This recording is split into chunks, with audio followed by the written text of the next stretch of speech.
A todos, senhoras e senhores jornalistas, estimados telespectadores e radio-ouvintes que nos acompanham.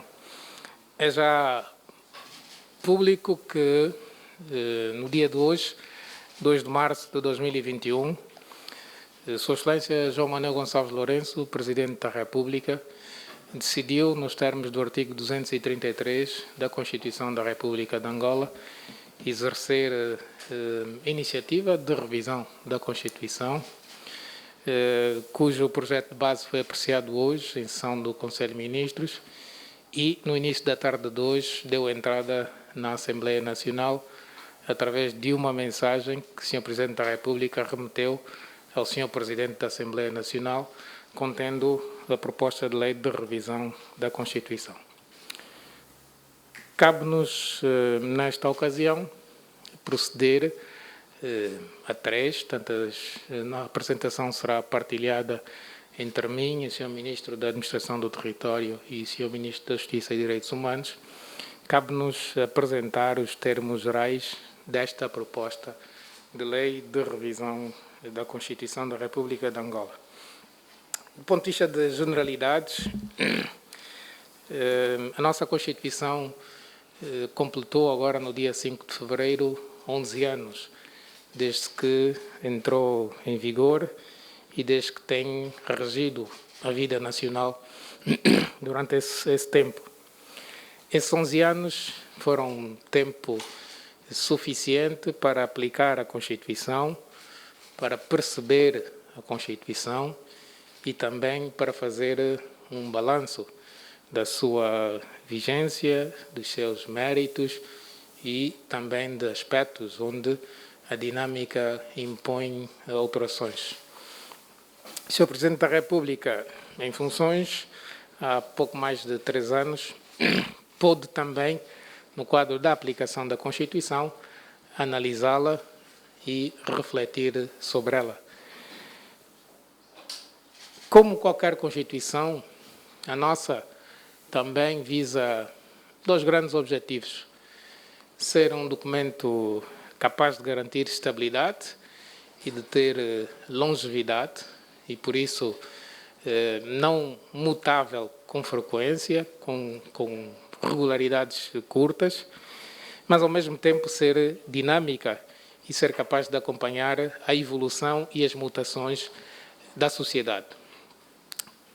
Foi feito um diagnóstico sobre os 11 anos da nossa Constituição e esse diagnóstico mostra-nos, por um lado, que temos uma boa Constituição e que tem sido capaz de reger nos aspectos essenciais a vida nacional, no que tange a estruturação da sociedade e do Estado. Temos uma Constituição com um potencial de longevidade que é considerável, portanto, em condições normais, essa Constituição de 2010 deverá perdurar por um período de tempo considerável, tem um potencial de longevidade considerável, é potencialmente uma Constituição adaptada ao nosso contexto e à nossa realidade, apresenta-se como uma Constituição aberta e, por isso, com o potencial de longevidade, aberta para ter flexibilidade de se ir adaptando aos diferentes contextos políticos, sociais e outros, e também uma Constituição com um grande potencial de conferir estabilidade ao exercício da ação governativa. O diagnóstico realizado mostra-nos também, por outro lado, sem prejuízo disso, que a nossa Constituição apresenta domínios onde o reforço institucional se faz necessário, e particularmente no que respeita ao relacionamento institucional entre o Presidente da República e a Assembleia Nacional, quer no que respeita ao reforço institucional propriamente dito, mas quer também no domínio da clarificação da posição constitucional e do relacionamento interinstitucional entre esses dois órgãos. A Constituição apresenta domínios onde algumas zonas se afiguram pouco claras, algo cinzentas, algo ambíguas, propiciando espaços de interpretação diferentes, o que também sugere exercício de conformação e de adaptação. O diagnóstico realizado permite também verificar que há domínios onde o tratamento técnico-conceptual não terá sido mais rigoroso na versão original da Constituição, bem como domínios onde há alguns direitos fundamentais, e particularmente direitos políticos, carecem de algum reforço. É com esses dois pilares do diagnóstico realizado, um que realça os principais méritos e outro que realça algumas fragilidades ou insuficiências, que é construída uma proposta de revisão da Constituição. Em geral, estaremos a falar entre alterações de textos, revogações de artigos e editamentos de novos artigos, estaremos a falar numa incidência que vai rondar os aproximadamente 40 artigos da Constituição. E estamos a falar em domínios como relacionamento entre o Presidente da República e a Assembleia Nacional, relacionamento entre a Assembleia Nacional e outros órgãos, quer órgãos constitucionais, quer órgãos não constitucionais. Estamos a falar em incidência sobre alguns poderes do Presidente da República e, nomeadamente, se quisermos, em termos gerais, um temperamento sobre certos poderes e certas competências do Presidente da República em certos domínios específicos. E estaremos a falar, eu diria, grosso modo, numa boa Constituição que tem um potencial para ser uma melhor Constituição. Quais são, então, os pontos principais sobre que incidem as principais propostas de iniciativa do Sr. Presidente da República? Uma primeira nota de realce vai para a posição constitucional do Banco Nacional de Angola enquanto Banco Central.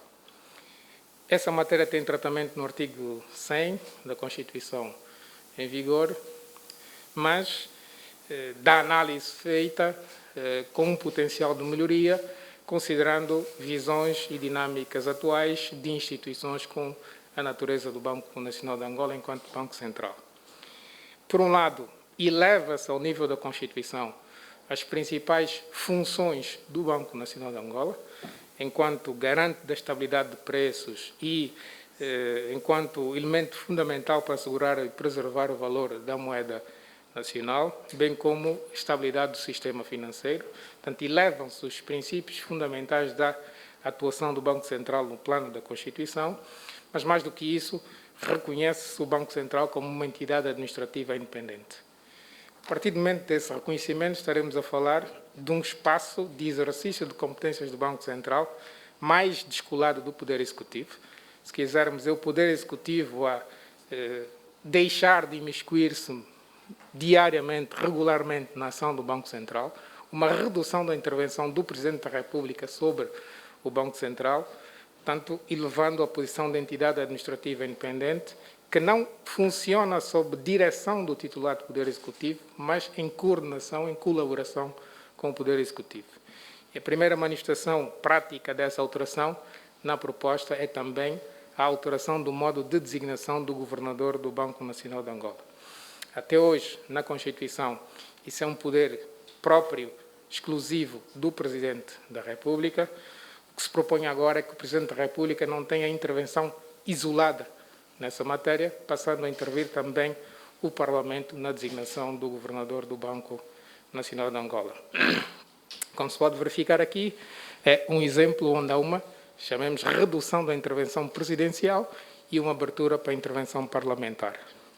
O modelo que está proposto é, o Presidente da República, quando quiser designar o governador do Banco Central, apresenta um candidato ao Parlamento e esse candidato é objeto de uma audição parlamentar na Comissão Técnica Especializada do Parlamento e só depois disso, embora sem efeito vinculativo, só depois disso é que o Presidente da República pode nomear. Estaremos também aqui a falar, se quisermos, num reforço da legitimidade do governador do Banco Central, que agora, para além de intervenção presidencial, passa a ter também, se quisermos, uma espécie de legitimidade proveniente do Parlamento. São clarificados também alguns aspectos no que respeita à própria relação e os mecanismos de prestação de contas do Banco Central que deve enviar relatórios periódicos, quer ao Presidente da República, quer à Assembleia Nacional. Um segundo domínio de intervenção e de clarificação vai para o tema do Orçamento Geral do Estado, previsto no artigo 104 da Constituição, e, se quisermos, numa melhoria técnica e maior rigor do tratamento científico no que respeita às autarquias locais. A redação original da Constituição sugere que o orçamento das autarquias locais, totalidade de receitas e totalidade de despesas, sejam parte integrante do Orçamento Geral do Estado. Essa formulação, naturalmente, não é rigorosa e nem está de acordo com o princípio da autonomia local. Portanto, o que se quer aqui agora dizer é que o orçamento das autarquias locais é um orçamento autónomo, não é parte do Orçamento Geral do Estado, e o que o Orçamento Geral do Estado deve prever são os recursos que o Estado vai transferir para as autarquias locais e não a totalidade das receitas e despesas das autarquias locais. Significa que fica aqui também clarificado, algo que vem de resto na legislação recentemente aprovada pelo Parlamento sobre finanças locais, fica aqui clarificado que é às autarquias locais, portanto, a cada uma das assembleias municipais, que cabe aprovar o seu orçamento, prevendo então a totalidade de receitas e despesas destes entes. São feitas clarificações no artigo 107 da Constituição, no que respeita à matéria do registro eleitoral e no que respeita à matéria dos órgãos da administração eleitoral e alguns domínios de competências. E o Sr. Ministro da Administração do Território vai, daqui a pouco, partilhar alguns aspectos de mais detalhe sobre essa matéria. O artigo 110 tem uma formulação sobre as inelegibilidades dos candidatos a Presidente da República, das pessoas que querem ser Presidente da República, e a formulação do artigo 110 também não se afigura, na versão original, não se afigura muito rigorosa. Sob a capa de inelegibilidades, o artigo 110 tinha misturado inelegibilidades e impedimentos. O que é que se propõe agora fazer-se? Clarificar as situações que dão lugar à inelegibilidade, mantendo aquelas que vêm previstas na Constituição, nomeadamente os cidadãos que sejam titulares de alguma nacionalidade adquirida, isso é algo que já vem da Constituição em vigor, e estamos aqui a propor a adição de algumas outras inelegibilidades. Quais são? Os cidadãos que tenham sido condenados a penas de prisão superior a 3 anos, que é, digamos, algo que estranhamente vinha na Constituição para os deputados, mas não vinha para o Presidente da República, o que quer dizer que a Constituição impede que alguém que tenha sido condenado a 3 anos seja deputado, mas não impede que alguém que tenha sido condenado a 3 anos seja Presidente da República. Então, estamos a trazer essa norma que já vem nas inelegibilidades dos deputados, também para o espaço do Presidente da República, bem como uma clarificação muito importante, com alcance prático relevante na clarificação, que é as situações dos Presidentes da República que se tenham autoadmitido no decurso do segundo mandato. Aqui importa fazer uma explicação. A nossa Constituição tem o mecanismo da chamada autoadmissão política, que é a única situação que pode levar a eleições gerais antecipadas. Havendo uma crise institucional no relacionamento entre o Presidente da República e a Assembleia Nacional, o Presidente da República pode se autoadmitir, sendo que essa autoadmissão dá lugar a eleições gerais antecipadas. Com a formulação vigente, pode acontecer que um Presidente da República, no decurso do seu segundo mandato, force uma situação de autoadmissão política para conseguir um terceiro mandato. Porque se houver autoadmissão política, tem que haver eleições e a redação original da Constituição não proíbe que esse Presidente da República se recandidate a um terceiro mandato numa situação dessa natureza. O que estamos agora a dizer nessa alteração é que se a autoadmissão política acontecer no decurso do segundo mandato do Presidente da República, ele já se torna inelegível, não podendo concorrer a um terceiro mandato. Se quiserem, no outro sentido, estamos aqui a verificar uma clarificação e uma espécie também de redução da posição constitucional do Presidente da República em relação a essa matéria. Um outro domínio tópico, onde também se faz essa proposta de alteração, tem que ver com a fixação da data das eleições. A redação atual da Constituição, tendo sempre uma baliza, atribui ao Presidente da República poder discricionário na fixação da data das eleições. E a única baliza é as eleições são até 30 dias antes do fim do mandato. Primeiro, essa situação não dá estabilidade ao calendário eleitoral e tem um potencial de uma variação gradual no nosso calendário eleitoral, não lhe permitindo uma estabilização. O exemplo dos últimos 3 atos eleitorais é claro sobre isso. As eleições de 2008 foram feitas no dia 5 de setembro, as eleições de 2012 foram feitas no dia 31 de agosto, as eleições de 2017 foram feitas no dia 23 de agosto. Isto é, a cada ato eleitoral, nos termos em que o sistema está montado, é possível haver uma redução, mais ou menos de uma semana, o que quer dizer que a prazo poderemos estar a fazer eleições em junho, em maio e assim sucessivamente. Por isso, quer-se, por um lado, estabilizar o calendário eleitoral, mas mais do que isso, quer-se dizer que o Presidente da República tem menos margem para fixar a data das eleições. Então está-se a propor que as eleições se realizem na terceira semana do mês de agosto do ano das eleições. Significa que o Presidente da República tem que fixar as eleições dentro desse período, portanto, não tem margem para fazer mais do que isso, é também uma redução da intervenção e da discricionariedade do Presidente da República, mas mais do que isso introduz um elemento importante que é previsibilidade, quer para quem organiza as eleições, quer para quem participa nas eleições. Portanto, todos os partidos políticos ficam a saber quando é que vão ser as eleições subsequentes, por exemplo, e a sua preparação não está dependente do ato de convocação das eleições pelo Presidente da República, que acaba por ter menor intervenção material nesses domínios. São clarificados alguns domínios das competências do Presidente da República, quer enquanto chefe de Estado, quer enquanto titular do Poder Executivo, aspectos formais no domínio da forma dos atos do Presidente da República. Portanto, alguns aspectos são, eu diria, excessivamente técnicos e talvez não seja importante numa comunicação como essa entrar em detalhes, mas estaremos a falar da figura do decreto legislativo presidencial que carecia de um tratamento melhor na Constituição e mais ajustado às competências do Presidente da República. É feita uma separação entre os mecanismos de substituição do Presidente da República em situação de vacatura dos mecanismos de substituição do Vice-Presidente da República e a clarificação sobre o modo de contagem dos mandatos em situação de substituição ou, portanto, de um Presidente da República interino ou um Vice-Presidente da República interino ou que substitua. Sendo que, talvez a alteração aqui mais substancial tem que ver com a substituição do Vice-Presidente da República numa situação de vacatura no cargo.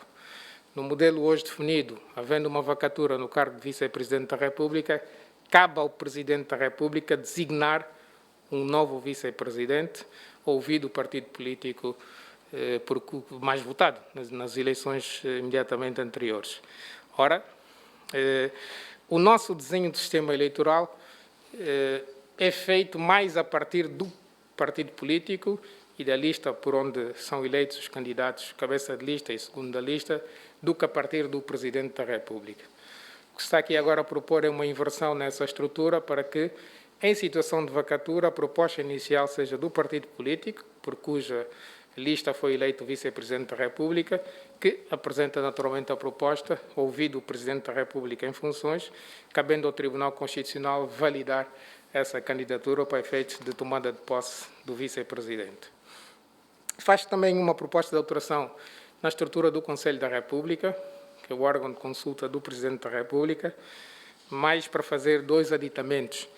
Primeiro, da figura do juiz-presidente conselheiro do Tribunal Supremo, que hoje não é membro do Conselho da República e passa a ser com essa revisão, e depois um alargamento dos cidadãos que são designados pelo Presidente da República. Hoje são 10 e a proposta é que passem a ser 15. O fundamento é simples. A dinâmica dos últimos anos demonstra que a diversidade da sociedade angolana, a dispersão de segmentos de formação de opinião, que acaba por não ter espaço de representatividade bastante em 10 pessoas que são designadas, havendo um Conselho da República muito institucional, essencialmente com pessoas que estão no Conselho da República por inerência das suas funções. Portanto, quer-se abrir um espaço para que a sociedade civil possa estar melhor representada no Conselho da República e por isso faz esse alargamento. Em relação aos temas ligados ao sistema eleitoral, digamos que a principal alteração é o reforço nos direitos fundamentais, particularmente o exercício do direito de voto, onde se alarga o leque para abranger os cidadãos angolanos residentes no exterior. Então, nós, como sabemos, no plano constitucional já tivemos dois momentos. O momento 92-2010, em que a Constituição previa voto no exterior e um círculo eleitoral que elegia 3 deputados, representantes da diáspora. O momento 2010 para frente, em que deixou de haver voto universal na diáspora e o que a Constituição previa é o voto para aqueles que estejam na diáspora por razões de doença, estudo, trabalho ou similares. Portanto, agora faz-se aqui uma espécie de correção intermédia, permitindo que todos os cidadãos angolanos residentes no exterior, independentemente da condição, possam exercer o direito de voto ali onde estejam, sendo que há particularidades no âmbito do processo do recenseamento eleitoral. Há uma clarificação importante sobre o relacionamento institucional, já dissemos, entre o Presidente da República e a Assembleia Nacional. Sabemos que é um domínio que é objeto de alguma controvérsia no plano da aplicação da Constituição, por força de elementos extra que surgiram desde o acórdão do Tribunal Constitucional, o regimento interno da Assembleia Nacional, e achou-se que também é um domínio que, pela relevância que tem, devia ser objeto de clarificação. Portanto, são feitas aí importantes alterações que, do nosso ponto de vista, vão clarificar e melhorar o relacionamento institucional e o Sr. Ministro da Administração do Território também vai dar detalhes sobre essa matéria, bem como sobre a relação da Assembleia Nacional com os outros órgãos constitucionais. Estamos a falar, por exemplo, do Procurador-Geral da República, do Provedor de Justiça, da Comissão Nacional Eleitoral, do Banco Nacional de Angola, e são domínios onde também hoje se afigura pouco claro essa matéria. Há alterações várias no domínio do sistema judicial, respeitando ao posicionamento dos vários tribunais, respeitando ao enquadramento de alguns órgãos ao nível do Poder Judicial, particular ênfase para o Conselho Superior da Magistratura Judicial, e adiante o Sr. Ministro da Justiça e Direitos Humanos também vai dar pormenores sobre esta matéria. Aproveita-se também para clarificar o capítulo sobre a administração pública, para, sobretudo, reforçar a posição constitucional de um quarto, se quisermos, um quarto braço, um quarto ente da administração pública, que é a chamada administração independente, que dá lugar às entidades administrativas independentes, para que as atribuições, as competências do Estado, na visão administração, passem a ser, desse modo, prosseguidas, claramente, não apenas pela administração direta, não pela administração indireta ou pela administração autónoma, portanto, administração direta, ministérios, administração indireta, institutos públicos, empresas públicas, administração autónoma, autarquias locais ou, no plano associativo, algumas associações públicas, mas também, então, aqui a clarificação para o surgimento de entidades administrativas independentes como um quarto, se quisermos, ramo da administração pública, fazendo com que o Estado não esteja, chamemos, isolado no exercício de certas funções. Há depois clarificações sobre o que o Ministro da Administração do Território também falará, no domínio do poder local, no domínio da clarificação conceitual do conceito de descentralização administrativa e também, sobretudo, no domínio do princípio da autonomia local. Uma nota de realce aqui também para o artigo 242, que aborda o tema da institucionalização das autarquias locais, que, como sabemos, prevê no número 1 uma norma que define que a institucionalização efetiva das autarquias locais obedece ao princípio do gradualismo. A controvérsia e a discussão em torno dessa matéria, por demais conhecida, dispensa comentários adicionais, mas é importante compreender aqui o sentido e alcance da proposta que é apresentada. Essa proposta é simples, é revogar um número. Essa revogação tem um impacto em tudo o que pode vir a ser construído, na medida em que, se a discussão era feita com base numa opção constitucional, significa que, com essa alteração, com essa revogação, estamos a criar condições para que a discussão seja aberta. Portanto, é difícil construir uma solução diferente da que vem no artigo 242, número 1, porque ela corre o risco, pelo menos, para não dizer que é flagrantemente, mas corre o risco de ser considerada inconstitucional.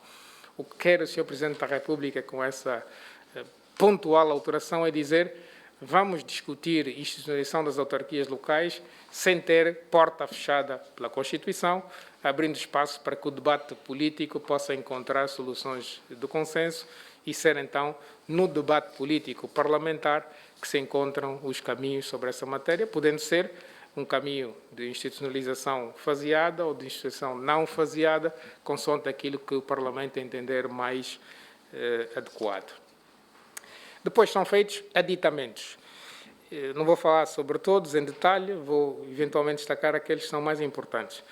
O primeiro deles é a consagração constitucional de uma figura que não está prevista hoje na Constituição, mas cuja realidade recente, atual, nos recomenda. Situação de calamidade pública.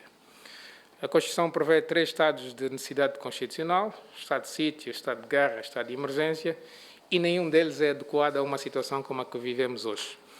A situação que vivemos hoje é de uma situação de anomalia constitucional que é de longa duração e de duração imprevisível e cuja abordagem não vai ao ponto de ferir, se quisermos usar a expressão com alguma dureza, direitos fundamentais a um nível que levaria o estado de necessidade constitucional previsto na Constituição. Isto é, essa situação de anomalia que nós hoje vivemos, por força da Covid-19, demanda uma abordagem que não precisa de ir à suspensão de direitos fundamentais. O que é que estamos a propor nesse domínio? Portanto, a consagração constitucional da figura da situação de calamidade pública, sendo que é uma situação que permite a definição de condições para o exercício de direitos fundamentais. Não a limitação ao exercício de direitos fundamentais, não a suspensão do exercício de direitos fundamentais, mas a definição de condições para o exercício de direitos fundamentais. Vou-lhes dar um exemplo simples. Nós todos hoje somos obrigados a andar de máscara, não é?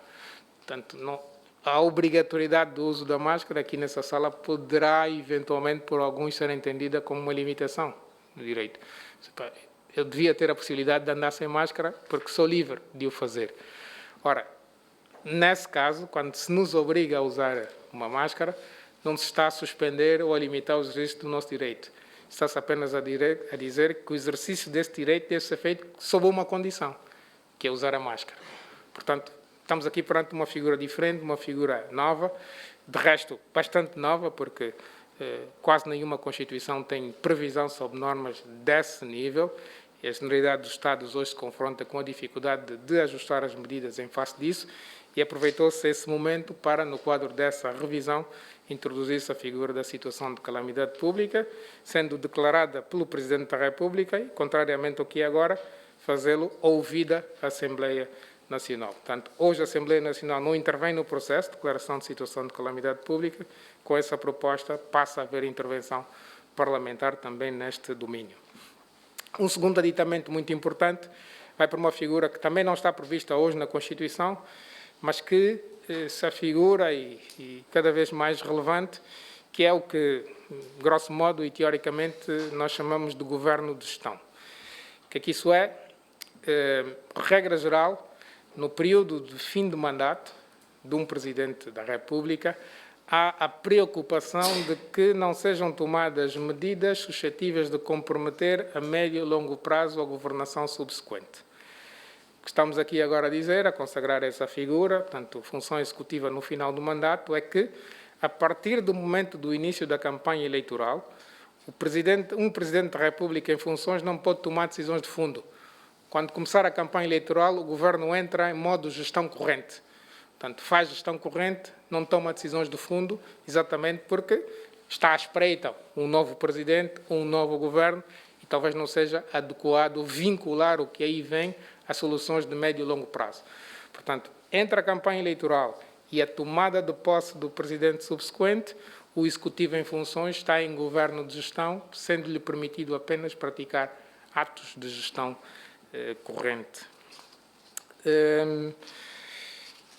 Há depois clarificações no que respeita à posição e o lugar do provedor de justiça na Constituição. Portanto, é apenas uma mutação do seu local, sem quaisquer alterações relevantes. E depois uma nota também final para um mecanismo mais abrangente de, se quisermos, de acompanhamento e de, entre aspas, fiscalização dos tribunais superiores. A Constituição hoje prevê apenas que o Tribunal de Contas apresente o seu relatório à Assembleia Nacional, mas os outros tribunais superiores, por exemplo, não estão submetidos a essa obrigatoriedade.